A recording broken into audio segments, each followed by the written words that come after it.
자, 14번부터는 대리네요. 자, 14번에 1번은 뭐죠? 대리권 소멸 사유. 본사 대사성파. 임의대리 법정대리 특이한 소멸 사유. 본사 대사성파. 자, 여기서 대사성파. 성이 뭐예요? 성녀 후견에 계시죠. 따라서 한정 후견에 계시다 하더라도 대리권은 소멸하지 않는다. 이렇게 되죠. 1번 틀렸죠. 또 하나 외울겠죠. 임의대리 특이한 소멸 사유. 원인관계 종료와 원인관계 종료 중 수권행위 철회. 암기해야 되죠. 자, 2번. 대리인이 대리권을 남용했다고 됐죠. 대리인이 대리권을 남용했다 하더라도 대리권 범위 내의 행위이기 때문에 원칙이 유권대리로서 유효. 유권대리예요. 유권대리. 원칙 유효해요. 무권대리가 아니야. 다만 상대방이 대리인의 배임적 의도를 알았거나 알 수 있었을 경우에는 무권대리가 아니고 그때도 비진위 표시 규정을 유추하여 무효가 될 뿐입니다. 그러니까 무권대리가 아닙니다. 대리권 남용은 대리인이 대리권 범위 내의 행위를 한 거예요. 배임적 대리 행위라고. 자, 3번은 법정 대리가 아니라 임의 대리로 바꿔야 되죠. 왜? 법정 대리인은 122조에서 뭐라고 되어 있어요? 그 책임으로 복대리는 선임할 수 있다 이렇게 되어 있죠. 그래서 한번 틀렸죠. 법정 대리를 뭘로 바꿔야 돼요? 임의 대리는 이렇게 바꿔. 임의 대리는 본인 승낙 있거나 부득이한 사유가 있는 데가 아니면 복대리 선임 못하도록 하고 있죠. 4번은 119조 뭐 잘 나오죠. 대리인이 여럿 있어요. 원칙 무슨 대리? 각자들이 원칙 각자들이 다른 정한 바가 없으면 각자들이가 원칙. 답이 5번이죠. 자, 5번 뭐예요? 제가 116조 2항 조문 이렇게 기억하자 그랬죠. 조문을 다 암기하기 힘들고요. 이해도 안 된다 그랬어요. 어떻게 기억하자 그랬어요? 116조 2항. 원래 대리행위 하자는 대리인을 표준한다 그랬죠. 근데 본인 표준하는 게 116조 2항이죠. 여기서 포인트가 뭐예요? 본인이 지시. 첫 번째 줄 지시 보여요? 네. 그럼 끝이 뭘로 끝나? 부지를 주장하지 못한다. 이렇게 기억하지 마.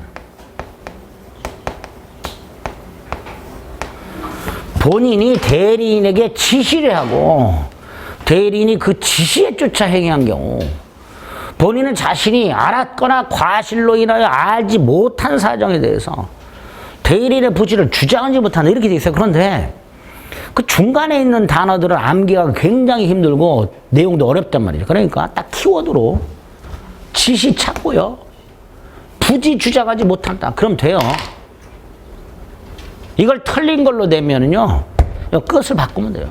그렇게 내요. 부지를 주장할 수 있다 이런 식으로. 그러니까 그것만 우리가 체크해낼 수 있으면 됩니다. 5번이 옳은지만. 15번 1번 무슨 통지. 무슨 통지. 이거 준법률행입니다. 의사표시가 아닙니다. 따라 원칙은 대리가 인정되지 않아야 돼요. 그런데 이 통지와 같은 관념의 통지는 의사표시는 아니지만 외형상 의사표시하고 비슷해요. 대법원 대리가 적용될 수 있다. 채권 양도 통지를 본인이 직접 하지 않고 대리인을 통해서 할 수 있다. 그렇게 판결하고 있습니다. 자, 2번은 보이죠? 포괄적 대리권. 단순 계약 체결 대리권은 계약 체결하고 돈 수령 권한까지만 있고 연기 권한은 없지만 포괄적 대리권은 뭐도 있다? 연기 권한도 있다. 3번 예금 계약 체결 대리권이 있는 자가 그 예금을 담보로 대출을 받을 권한은 없다. 경매 대리권이 있는 자가 경매 신청 취하에 동의해 줄 권한은 없다. 대여금 영수 권한 속에 면제해 줄 권한은 없다. 외워야 된다 그랬죠? 3번 X. 4번은요. 대리인이 두 번째 줄 보세요. 본인의 이름을 도용하여 자기가 본인인 것처럼 의리병한테 내가 갑이요 그랬어요. 그럼 갑을 위한 것임을 표시하지 않았으니까 대리행위가 아니지. 대리행위가 아니니까 표현 대리도 성립할 수 없다가 되겠죠. 그죠? 표현 대리도 무권 대리 일종이고 무권 대리도 대리 행위는 있어야 된다. 대리 행위가 있다는 게 무슨 뜻이에요? 본인을 위한 것임을 표시해야 된다. 근데 이건 본인을 위한 것임을 표시하지 않았으니까 대리 행위가 아니란 말이죠. 5번도 마찬가지죠. 대리관계 표시 없이 대리인을이 마치 갑인양 행세. 4번하고 똑같죠. 의리병행에 내가 갑이요 이런 거예요. 이건 대리 행위다 아니다? 아니다 말이죠. 아니니까 본인에게 효력이 미치지 않는다. 이렇게 되겠죠. 그죠? 그게 원칙이죠. 그런데 그 두 번째 줄에 보면 원래 대리관계 표시 없이 대리인이 마치 자신이 본인인 양 행세했다. 그러면 4번하고 똑같은 거예요. 본인의 성명을 모형하여 자기가 본인인 것처럼 기망해서 본인 명의로 직접 범죄를 행했다. 이렇게 되는 거예요. 그러면 본인에게는 효력이 미치지 않아요. 그런데 그 가운데 거. 그 대리인이 자신의 권한 범위 안에 행위했다. 이렇게 돼 있어요. 이런 거예요. 갑이 을에게 서류를 주면서 대출을 받아오라 그랬어요. 근데 을이 병은행 가서 내가 갑이요라고 대출을 받고 그 대출금은 갑한테 갖다 줬어요. 그럴 때는 대리 행위는 아니지만 은행 입장에서는 대출해준 것과 회수할 수 있어야 되잖아요. 그러니까 본인에게 효력이 생긴다. 대리 행위는 아니지만 어쩔 수 없이 요거는 본인에게 효력이 미친다. 이렇게 보고 있습니다. 그래서 만약에 5번이 대리관계 표시 없이 대리인이 마치 자신이 본인인 양 행세하였다면 그 다음 가운데 거 그 대리인이 자신의 권한 범위 안에서 범죄를 했다.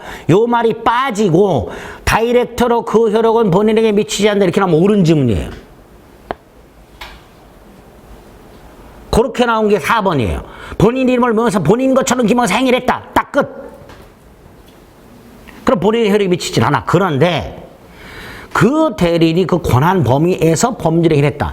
요 말이 들어가면 이때는 대리 행위는 아니지만 상대방을 보호하기 위해서 돈을 빌려줘 상대방을 보호하기 위해서 그 효력은 본인에게 미친다. 뭐 보통 이렇게 보게 됩니다. 조금 까다롭죠, 그죠? 4번. 자, 옳은 거 4번. 그 4번에 보면 다시 한번 헷갈리니까 세 번째 줄에 보면 특별한 사정이 없는 한이라고 돼 있죠. 거기서 특별한 사정.